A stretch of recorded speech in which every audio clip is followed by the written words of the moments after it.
Like several other videos I've posted here recently, this one is a remake of earlier work which, upon closer examination, could clearly use some improvement, so here it is.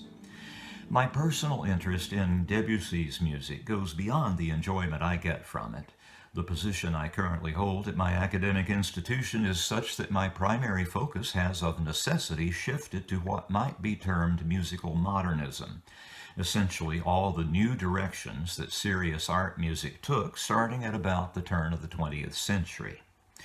Debussy's Danses, sacrée et profane is going to figure on one of our concerts next semester, and I thought it a good idea to prepare my students for the experience while giving my YouTube audience something to enjoy.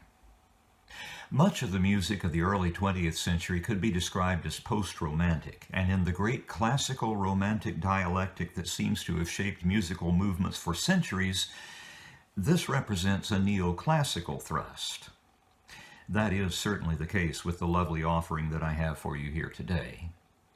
Debussy's Danses, sacrée et profane owe their existence to the fact that during the late 19th century, instrument makers were developing ways to make the harp a fully functioning orchestral force, capable of being played within the complete chromatic gamut just as fluently as other orchestral instruments do. The double-action pedal harp had been developed by the turn of the century, but the Pleyel company thought they had an even better idea and produced a monster of an instrument with a string for each note of the chromatic scale throughout the instrument's range, and thought to commission a reputable composer to write a piece promoting it. Even though the Pleyel monster soon went the way of other dinosaurs, this enchanting composition stands as an enduring memorial to that star-crossed idea. The composition's title calls for some comment, for profane in French doesn't shoulder the same negative connotations as its English language equivalent.